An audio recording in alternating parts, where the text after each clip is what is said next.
And again, we're not even. I'm not even interested in getting into all the individual the in question. Right.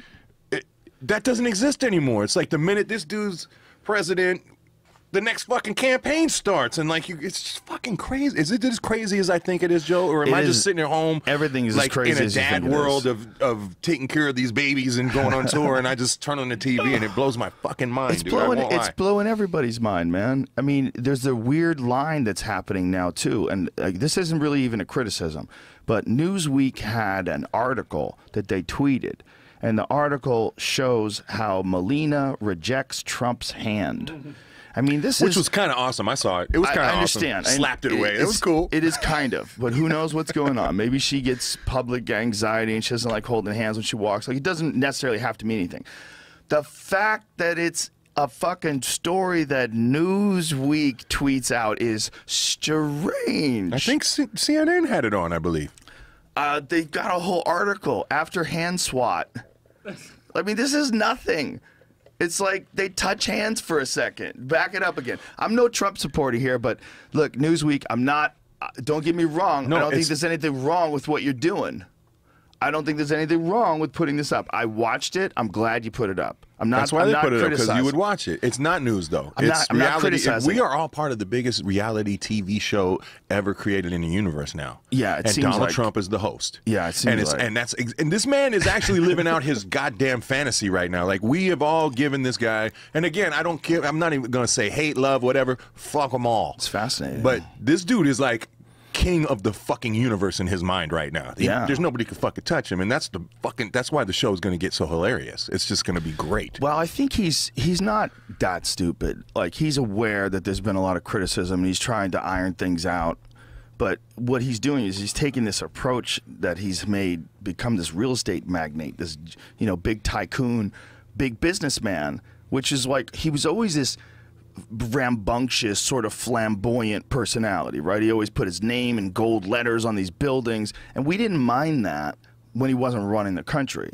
Just when you run the country and you start doing the same stuff, like, the criticism that he's getting is you can't kind of do the same thing when you're the president. You can't, like, talk about how shows are number one because you watch them. Thing. It's a bigger than yourself thing. You just nailed it. In fact, you have to let go of self to a certain degree. You know what I mean? To be a good one. And I'm not going to say one guy's been better than the other. We all know, we have our opinions on that shit. You know what I mean? And honestly, I grew up in an age where politics and religion, when if it was going to be bad news, you didn't bring it up with people you liked. You know what I mean?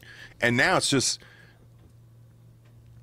the hatred I see, like, even from people I respect. The red and blue hatred. Yeah, they crippin' and blooding out here hard, man. Hard for their parties, and it's stupid because none of them care about you. None of them want anything from you but more of your tax money, no matter how much they're going to tell you they're going to cut your taxes.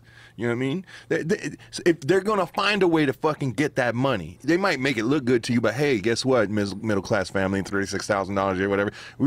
Here's $2,000 you don't have to pay in taxes a year, which seems a lot when you're in that level of living. You know what I mean? Yeah. I blow that on fucking sneakers, I'm ashamed to say. You know what I mean? But the point is, they don't give a fuck because they just stole it out the back end of your health care, or they just took it off the top of not rebuilding all the roads. This is their game. They run the game. Until these motherfuckers come up with some shit where money comes out of the politics, I don't respect any of it. I would like to think that some of them have your best interests in mind, that there's just a crazy competitive system, and that we maybe it's just like what the system makes. Like, the system kind of makes corruption because of lobbyists, because of the way it's set up. It's almost like you can't pull it out of it. I totally agree with you that there's plenty of good ones. Yeah. But it's just like cops. I know a lot of cops, right, and they're all good guys. I think there's more good cops than there is politicians. But when the shitstorms pop up, they don't buck out and say, like, you know what, that was wrong, and go against what the group of cops or politicians is saying. Either one. I could be either one. They side even in the wrong times when they shouldn't. Where are those voices? I want to hear them. Don't you think there's way more good That's cops? That's where you get respect. Yes, I do. Politicians. I do.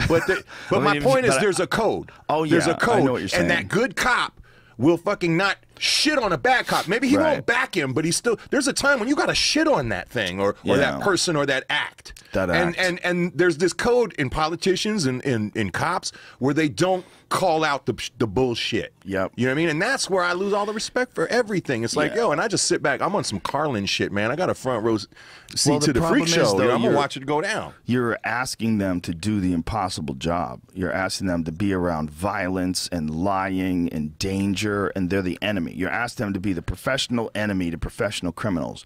That's what you're asking them to do all the time. And so, like, there's a reason why they bond together like that, because they're all in the war together, and it's us and them, and it's we on the outside. I don't think we understand what the fuck they go through. That's why they have this bond with each other. It's no doubt. You would want that. You really would want that. But there comes a time.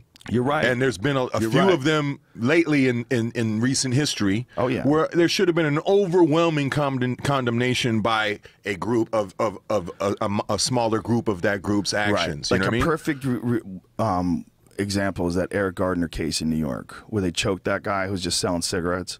They didn't have to do that. There was no reason to do that. That guy didn't even have any cigarettes on him. The whole thing was fucked up. They were saying he wasn't complying. Why should he comply? He wasn't doing anything.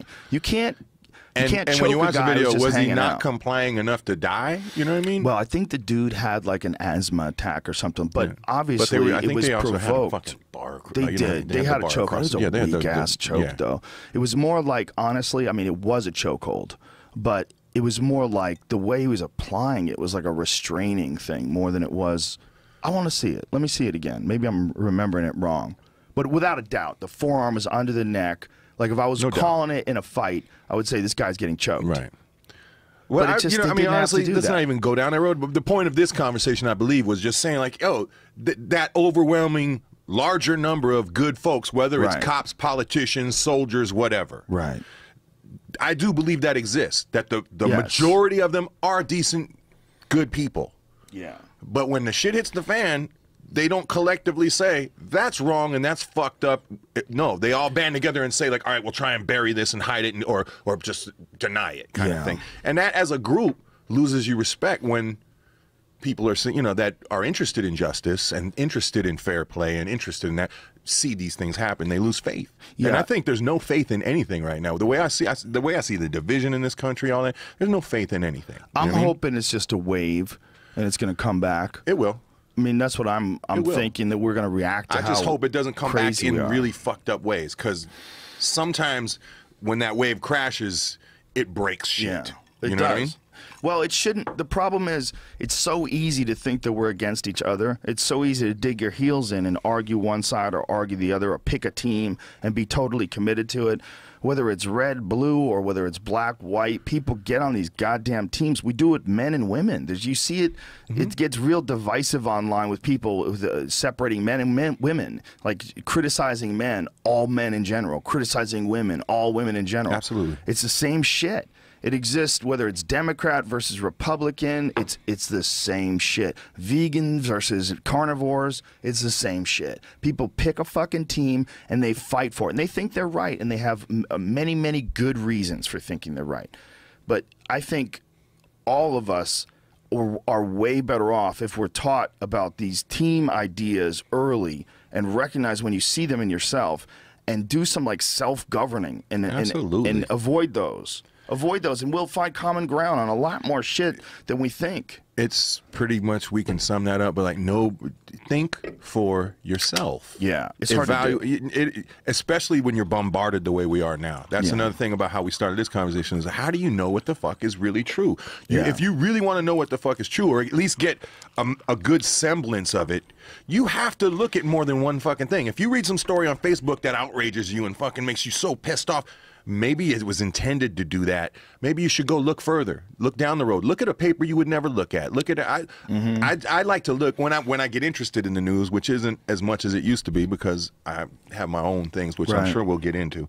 I try to be like, all right, I see CNN is on at my studio a lot without the sound, because we'll be making music and whatnot, and mostly I just read the ticker, because if you know nowadays, news is on the ticker. Opinions are what are coming out the fucking speakers when the personalities are talking. News is just the facts that scroll along down on the bottom, and you know there's some spin on it and whatnot. But I try not to listen to the talking heads because they, you know, Fox has 2 pro-Democrat guys that no matter what the Democrats do, they're going to defend it, and CNN has a couple of Trump guys that no matter what goes on, it's a they game. have their players. It's a game. You know what I mean? It's all a game. It's a television show. I was watching it not too long ago when CNN came on after a commercial, and the studio was lit up red, and Korean stars were everywhere, and there was nuclear missile launches, like pictures in the background, and I was like, oh my God, what the fuck is going on? Did they just launch missiles? And nothing like it had happened. They were just discussing the possibility of the future of if they got a missile that was capable. And it's like, and people are tuned into this shit. And it's that, like I said, it's on in the background because God forbid that breaking news and you want to know. I mean, it's reality TV, honestly. And again, it's what we're talking about. People